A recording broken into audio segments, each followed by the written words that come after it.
SMP 두피 문신은 아닌데 우리나라 사람들한테 대중들한테 어떤 탈모에 가리는 것을 두피 문신을 통해서 할 수 있다는 그런 인식을 심어주게 된 계기가 된 것 같습니다. 최근 뭐 탈모 환자가 늘어나고 있다는 거는 꾸준하게 나오는 얘기인 것 같고, 다양한 대처 방법으로 뭐 당연히 스타일 변화라든지 염색, 뭐 흑채 같은 헤어 컨실러 같은 걸 사용하기도 하고요. 근데 뭐 그림에서 보는 것처럼 좀 당황스러운 일들이 발생할 수가 있기 때문에 어, 그렇게 많이 좋아하지는 않는 것 같고, 가발 같은 것도 많이 이용하고 계시고, 뭐 당연히 아시겠지만 안드로겐성 남성형 탈모에서 제일 좋은 거는 결국 뭐 약물 치료와 뭐 모발 이식이 가장 제일 치료가 될 수는 있겠죠. 최근에는 그런 치료들의 좀 보충적인 치료로 혹은 좀 추가적인 치료로 두피 문신을 많이 이용을 하고 있는 것 같고, 실제로 효과도 많이 보이는 것 같습니다. 문신의 역사는 앞에 뭐 오전 세션에서도 나왔지만 기원전 4천년부터도 뭐 여러 가지 미라에서도 나타나고 있고, 뭐 이집트 미라, 뭐 로마 검투사에서도 썼다고 하고, 뭐 왕족 사이에서도 유행을 했던 적이 있다고 하고, 의학적으로 사용을 한 거는 1800년대 중반에 이제 최초로 논문에 발표된 내용이 있습니다. 문신 산업은 요즘 보면 젊은이들 중에 문신 없는 사람이 거의 없는 것 같아요. 거의 없다는 건 아니지만 방송에 나오는 유명인들 중에 문신하고 나오는 경우도 많고, 그걸 보면서 호감을 갖는 뭐 MZ 세대들이 나도 좀 해보고 싶다 하는 마음을 갖게 되는 것도 있는 것 같습니다. SMP 같은 경우는 스칼프 마이크로 피그멘테이션이죠.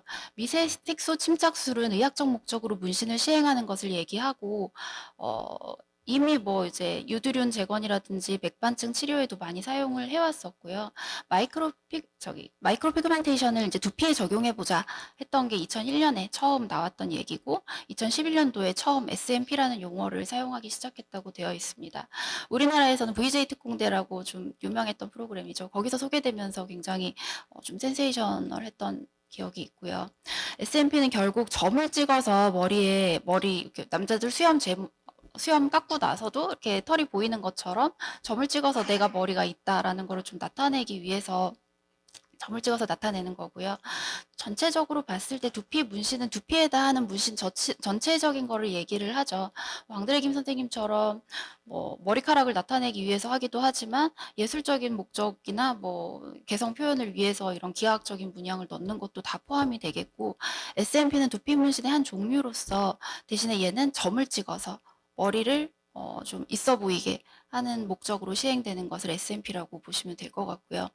이게 몇 년 전에 어느 병원에선지 그 이름을 상표 등록을 했다 그래가지고, 제가 알기로는 대한 모발 이식학회에서는 SMT라는 용어를 쓰기로 했다고 하는데, 이미 SMP라는 용어 자체가 너무 널리 쓰이고 있어서 그냥 이 강의에서도 그렇고 SMP라고 계속 명명을 하겠습니다. SMP의 인디케이션을 보면 뭐 피메일 패턴 헤어로스나 뭐 메일 패턴, 그리고 전체 탈모라든지 뭐 여러 가지 스카, 그리고 알로페시아 같은 뭐 여러 가지 상황들에서 사용을 할 수가 있겠는데, 제일 좋은 게 어쨌든 머리카락이 있는 사이에다가 점을 찍어서 조금 숱이 많아 보이게 해주는 게 제일 효과적인 것 같고요. 어, 예를 들어서 메일 패턴 발니스 같은 경우에 M2나 M3 정도 같은 데서 머리가 이쪽에는 하나도 없는데 머리 뒤에는 나 있고 여긴 하나도 없는데 여기만 점을 찍어서 나타내면 굉장히 어색할 수 있겠죠. 그래서 상황에 맞춰서, 사실 조기 탈모증이라든지 머리카락이 있는데 그 주변을 조금 더 채워주는 거라든지 하는데 이용하는 게 제일 효과적인 것 같습니다. 특히 이렇게 피메일 패턴 헤어로스 같은 경우에 가르마가 이렇게 휑해지는 경우, 이럴 때 찍어주면 제일 좋은 것 같고, 실제 환자들도 이런 가르마 탈모에 어, SMP를 하는 경우가 많은 것 같고요. 이렇게 요즘 뭐 SMP 검색하면 제일 많이 나오는 사진들이 이런 경우죠. 내가 머리가 없어서 대머리가 아니라 삭발해서 이렇게 머리가 있는 것처럼 점을 찍어서 나타내는 모양이고, 스카 조직을 점을 찍어서 가리는 방법이라든지, 어, 모발 이식의 도너 사이트가 원래는 머리를 길기 때문에 사실 잘 보이지 않을 텐데 머리를 밀어야 되는 상황들이 생길 수 있겠죠. 그럴 때는 이런 흉터가 굉장히 흉해 보일 수 있는데, 그런 자리를 두피 문신으로서 SMP로서 좀 메꿔줌으로써 훨씬 보기 좋은 결과를 나타낼 수 있습니다. 이건 딱 보시면 잘못된 문신이구나 하는 거는 누구나 구별할 수 있을 것 같아요. 점이 일단 예쁘지가 않잖아요. 좀 진하게 찍히기도 했고 깊게 찍히면서 퍼지고 여기는 너무 조밀하게 찍히고 저기는 듬성듬성 찍히고 조밀하게 찍힌 데는 보면 브릿징이 되면서 애들이 서로 엉겨 있는 그런 모양을 나타내고 있어서 그냥 보면 잘못됐다는 거는 파악을 하실 수가 있을 것 같고 이럴 경우에는 당연히 뭐 Q&D 같은 거 갖고 계시는 걸로 제거를 하고 다시 예쁘게 문신을 해주는 게 좋겠습니다. 뭐 다른 케이스로도 보시면 이거는 아예 점이 보이지가 않을 정도로 무슨 반점같이 남아있는 모양으로도 되기 때문에 문신을 할 때 점을 예쁘게 어떻게 잘 찍느냐가 중요한 관건인 것 같고요. 그 점을 어느 위치에 찍느냐가 얼만큼 예쁘게 찍히고 얼만큼 또렷하게 유지가 되느냐를 볼 수 있을 텐데 진피에 되도록 as high as possible이라고 해서 제일 그냥 어쨌든 진피에 높게 위치시키는 게 제일 좋다고 되어 있습니다. 조직학적으로 보시면 진피층에 너무 깊숙이까지 색소가 들어가게 되면 혈류를 통해서 이제 워시아웃이 되거나 할 수가 있고 에피더미스층에만 들어가게 되면은 에피더멀 턴오버를 통해서 다 씻겨 나가기 때문에 진피의 상부층이 제일 좋은 층이라고 되어 있습니다. 색이 변하는 이유는 방금 말씀드린 에피더멀 턴오버를 통해서 색소가 씻겨 나가기 때문에 특히 이제 이쪽에 통과하는 빛들이 주로 파장이 짧은 파란색 계열 빛들이죠. 얘네들이 반사가 되면서 좀 푸르게 보이는 역할을 한다고도 하고 또 결국 우리가 그림을 그리는 피부가 그 위에 자기가 갖고 있는 고유한 색 색깔들이 뭐 멜라닌 색소의 양이라든지 여러 가지를 통해서 우리는 어쨌든 하나의 필터를 껴가지고 보는 거기 때문에 모두에게서 똑같은 색깔이 나타나지는 않습니다. 조직학적으로 보시면 처음에 문신하자마자의 색소는 이 정도로 보이지만 42일이 지나고 나서는 위쪽에서도 씻겨 나가고 아래쪽에서도 씻겨 나가서 진피층에만 색소가 남아있는 모습을 보이죠. SMP의 피그먼트를 보시면 뭐 고체냐 액상이냐 천연이냐 합성이냐 유기냐 무기냐 뭐 이런 식으로 나눌 수가 있겠는데 그냥 뭐 액상 쓰고 있고 합성 쓰고 있고 무기 쓰고 있다고 보시면 될 것 같고 딱 알료만 넣는 게 아니라 사실 얘를 데리고 가는 캐리어가 필요하겠잖아요. 솔벤트가 있겠고 그 안에 뭐 바인더라든지 설펙턴트, 뭐 프레저버티브 같은 이런 다른 용액들이 합해진 그런 혼합물을 우리가 주입하는 거겠고요. 이런 피그멘트를 보시면 6마이크로미터 내외의 사이즈가 제일 좋다고 되어 있어요. 너무 커도 당연히 안 되겠지만 너무 작았을 때는 그 나노 파티클이 우리 신체에 어떤 시스테믹한 이펙트를 끼칠 수 있을지 밝혀진 바가 사실 많지 않기 때문에 나노 파티클이 아닌 마이크로 파티클을 사용을 하는 게 좋겠습니다. 두피에는 뭐 알록달록하게 하는 게 아니기 때문에 주로 아연 옥사이드가 제일 흔하게 사용되는 안료가 되겠고 그 외에도 뭐 색깔을 나타내기 위해서가 아니라 뭐 퍼지지 말라고 변색되지 말라고 쓰는 그런 특수 안료들도 있습니다. 우리가 이렇게 집어넣은 색소들이 과연 어디로 갈 것이냐 어떻게 될 것이냐 보시면 뭐 그 자리에 있는 애들도 있겠고 어디론가 돌아다니는 애들도 있겠고 그리고 UV라든지 케미컬하게 디그라데이션 되는 애들도 있습니다. 문신이 어떻게 얘가 가만히 있을까 저는 사실 그게 되게 궁금했었는데 최근 나온 연구에서는 매크로파지가 먹고 죽고 하면서 주변에 있는 다시 매크로파지가 와서 잡아먹고 하면서 매크로파지는 그 진피에 있는 애들은 이동성이 없거든요. 얘네들이 거기에 머물러 주면서 문신의 모양이 유지된다고 되어 있고요. 그렇기 때문에 얘가 잡아먹고 죽어서 뿜었을 때 그 사이에 색소가 워시아웃 될 수가 있기 때문에 문신을 지우는 과정에서는 그 텀을 좀 길게 가져갈 수 있는 방법을 연구하고 있다고 합니다. 그리고 뭐 지우는 거야 뭐 레이저로 지우시면 될 것 같고 시술의 실제적인 것을 보시면 문신의 결과에 영향을 미치는 요소로 뭐 각도는 두피에는 그냥 무조건 수직으로 들어간다고 보시면 좋을 것 같고 깊이 그리고 우리가 얼만큼 오래 두피에 머무를 것이냐 하는 거 그리고 두피가 딱딱한 사람인지 말랑말랑한 사람인지 이런 개인의 차이도 있을 것이고요. 그리고 안료의 색상이나 점도 같은 안료의 차이 그리고 바늘을 얼만큼 큰 걸 쓸 건지 얼만큼 빠른 걸 쓸 건지 몇 개가 뭉쳐있는 걸 쓸 건지 이런 거에 따라서도 다를 수 있습니다. 문신 시술 도구 보시면 아까 그 일본 선생님 하신 거 보셨겠지만 뭐 엠보니드를 사용해서도 쓸 수가 있겠고 타투건, 코일 머신이라고 하죠. 그런 것도 쓰고 로터리 펜이나 디지털 머신을 많이 사용하고 있는데 저는 요즘은 이제 제일 최근에 나온 기계죠. 니들리스 레이저 타투 머신이라 그래서 이거는 지금은 의사만 쓰는 걸로 알아요. 이제 그냥 샵에서는 쓰지 못하고 있고 근데 얘 같은 경우는 바늘이 없이 들어가기 때문에 여러 가지 장점을 좀 갖고 있어서 이거를 선택해서 사용을 하고 있고요. 일반적인 로터리 머신의 작동 방식을 보시면 이렇게 스프링을 통해서 바늘이 왔다 갔다 하면서 피부에 들어가도록 되어 있고, 우리가 만년필 같은 거를 펜에다가 잉크를 적셔서 사용하시는 것처럼 잉크를 그때그때 찍어서 사용을, 그리고 나서 한 번 더 찍고 그리고 이런 식으로 시술을 하고 있습니다. 뭐 니들리스냐 니들이 있는 거냐 차이도 있겠고, 그 니들이 있는 애들을 사용을 할 때는 니들 개수가 몇 개인지, 애들이 어떤 모양으로 뭉쳐 있는지, 타이트하게 뭉쳐 있는지 루즈하게 뭉쳐 있는지 뭐 이런 거에 따라서 다 그룹을 나누고 있는데, 뭐 시술자의 목적에 따라서 그리고 선호하는 거에 따라서 좀 다른 선택을 하게 될 수 있는 것 같고, 저는 주로 레이저를 쓰고 있기 때문에 나중에 사용하는 법을 보여드릴게요.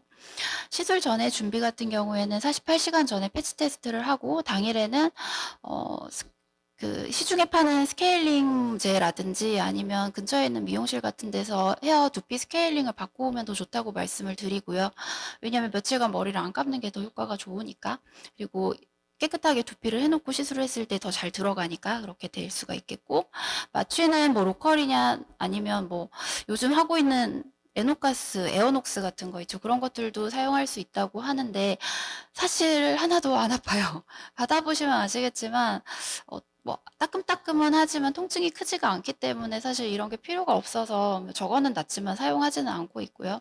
소독은 가볍게 알코올이나 보릭 같은 걸로 닦아주시고, 루페를 저는 눈이 좋아서 잘 안 썼는데 끼고 하는 거랑 확실히 점을 구별하는 정도가 다르기 때문에 처음 시술하실 때 루페를 사용하는 거를 좀 습관을 들이시면 좋을 것 같습니다.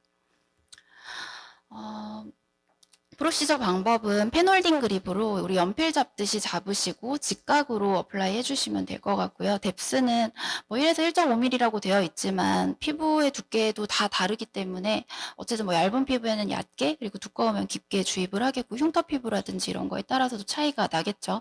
당연히 너무 깊게 들어가면 블리딩이라든지 페인, 피그먼트가 번진다든지 할 수 있기 때문에 주의해서 들어가야 될 것 같고요. 보통 0.3에서 1초 정도 머무르는 시간을 가지면 좋다고 되어 있고, 그리고 도트와 도트 사이의 간격인데, 아까 이렇게 퍼진 모양들을 보여드렸잖아요. 너무 가까우면 이런 식으로 애들이 나중에 다 엉겨붙을 수가 있어서 점과 점 사이를 처음부터 너무 가까이 잡지 않는 게 좋을 것 같습니다. 나중에 너무 성글게 되어 있으면 추가적으로 리터치를 해주면 되니까 처음에는 조금 더 띄엄띄엄 찍어준다고 생각해 주시면 좋겠고요. 패턴 같은 경우에 이제 위에서 보이는 것처럼 이렇게 예쁘게 찍어 놓으면 환자가 좋아하지 않겠죠. 그래서 우리는 모양이 예쁘려고 하는 게 아니라 어쨌든 자연스럽기 위해서 하는 거기 때문에 최대한 이렇게 불규칙하게 찍어주는 게 좋겠고요. 그리고 시술 후에는 기본적인 뭐 항생제나 이런 걸 사용할 수도 있는데 잘 처방하지는 않고, 시술할 때 너무 예민해 보이거나 아니면 시술 후에 문제가 있다고 호소하는 환자들의 경우에 항생제나 소염제 같은 거 처방을 할 수가 있겠고, 샴푸는 해도 된다고는 하지만 사실 씻겨나가는 양이 있을 수 있기 때문에 2, 3일 후에 하는 것을 추천드리고 있습니다. 당연히 뭐 땀 많이 나는 뭐 그 운동 같은 것도 안 하시는 게 좋겠고, 시술 후 하루 정도는 약간 뭐 좀 붉어지거나 할 수 있지만 인펙션 같은 그런 큰 부작용은 드문 편입니다. 보통 2주나 6주 후에 케이스에 따라서 팔로우업을 잡고 필요한 경우에는 터치업을 해주고, 잘못 찍혔으면 레이저로 좀 지우고 시술을 할 수가 있겠고요. 뭐 지성 두피인 경우에는 색깔이 좀 번지기가 쉬워서 최대한 얕게 찍어주고, 시술 전에 꼭 샴푸를 하시고 오라고 하고, 그리고 조금 더 진한 색으로 하는 게 좋다고 되어 있습니다. 그리고 스카 티슈도 좀 어렵죠. 얘는 진짜 스카의 모양도 다 다를 수가 있고 그 깊이라든지 이런 게 다 차이가 있기 때문에 어쨌든 좀 여러 번 할 거라고 미리 환자분한테 얘기를 하고 시술을 들어가는 게 좋겠고, 처음에 너무 욕심내서 깊게 들어가면 퍼지는 경우가 많아서 이 경우에도 최대한 그냥 적당한 깊이로 얕게, 그리고 좀 띄엄띄엄해서 몇 번 좀 터치업을 해주면서 같이 보시면 좋을 것 같습니다. 저는 지금 제일 레이티스트한 뭐 디바이스로 레이저를 사용하고 있다고 했는데, 그 외에도 사실은 여러 가지 방법들이 연구가 되고 있더라고요. 요즘 이제 마이크로 니들에 이렇게 염료를 묻혀서 머리에다가 부착을 해가지고 뭐 문신을 해보자 이런 시도들도 있고, 지금은 너무 예쁘게 너무 모양이 균일하게 찍히고 점은 예쁘지 않고 이렇기 때문에 이게 아직은 상용화되기 어려울 것 같지만 나중에는 조금 더 발전된 모습을 보이지 않을까 하는 기대를 가져보고요. 제가 사용하고 있는 기계에 대한 소개인데, 이거 2011년도에 사실 찌르지 않는 주사기라고 해서 소개가 된 적이 있었거든요. 지금 뭐 미라젯 같은 것들 알고 계실 것 같은데, 그게 결국 어분 레이저를 통해서 안에 있는 그 물 쪽을 물 쪽에다가 충격파를 자극을 해서 거기에서 생기는 거품으로 인해서 밑에 있는 막이 팽창이 되고 밑에 담겨있던 잉크가 마이크로젯 분사가 되면서 피부에 깊게 들어갈 수 있게 만든 거죠. 기계는 이렇게 생겼는데 핸드피스에 포컬 디바이스라고 하는 부분에 고무막이랑 이런 게 있고, 그게 끝에 볼펜같이 생긴 노즐이 달려 있어서 바늘이 아닌 방식으로 피부에 주입을 할 수가 있습니다. 이것의 장점은 일단 바늘이 없기 때문에 감염의 위험도 좀 덜하다는 거고, 들어가는 엔트리 포인트로 잉크 로스가 되게 많이 생기게 되는데 그런 것들이 조금 덜하고 당연히 덜 아프고 다운타임도 좀 적다는 장점이 있는 것 같고요. 기계 작동 방식 잠깐 보시면 fluid is pressure grading behind the membrane, thereby pressurizing the chamber behind the membrane. The elastactin pigment, which sits on the other side of the membrane, touches the skin while the ink is ejected from the nozzle. It is important to move your hand in a regular tempo. If the patient's skin is thicker, it needs more power to hit. 네, 이런 식으로 작동을 하게 되고, 보시면 뭐 2940 어뷸 약을 사용해서 하고 있다는 거고, 뭐 딜레이 타임이라든지 샷의 파워 그리고 카운트 같은 것을 이렇게 숫자로 조절해서 들어가기 때문에 바늘 끝에 내 손 감각으로 할 수 있는 분들은 당연히 전문 오래 이렇게 해보셨던 분들은 손끝 감각으로 하시겠지만 처음 하시는 분들이라든지 초보분들한테는 훨씬 좀 마음이 편하게 할 수가 있는 것 같습니다. 실제 시술 잘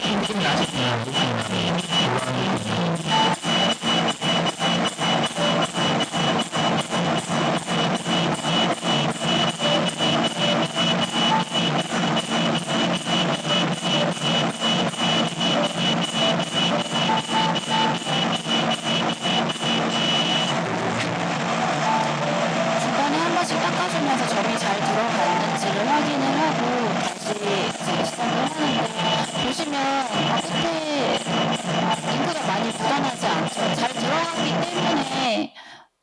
잘 들어갔기 때문에 새는 잉크가 적어서 두피에 남는 잉크의 양을 가지고도 내가 지금 잘 넣고 있구나 아니구나를 좀 판단할 수 있는 기준도 됩니다. 방금 환자분이 느낌 나요, 느낌 나 이렇게 말씀을 하셨는데 실제로 받는 사람들도 이거 잘 들어가고 있구나라는 느낌을 좀 느끼거든요. 아무 느낌 없을 때랑 들어갈 때 뭔가 따끔따끔하면서 들어가는 느낌을 또 이렇게 표현을 해주시기 때문에 환자분이랑 얘기를 하면서 시술을 해보시는 것도 좋습니다. 그래서 이거는 중요한 건 박자감이거든요. 땅땅땅땅 어쨌든 그게 분사될 때 맞춰서 찍어야 되기 때문에 처음에는 박자 맞추는 게 중요한 것 같고, 각도는 90도 맞춰주시고 너무 깊게 찌르게 되면은 또 퍼질 수 있기 때문에 너무 압력을 주지 않고 시술을 하시면 좋을 것 같고요.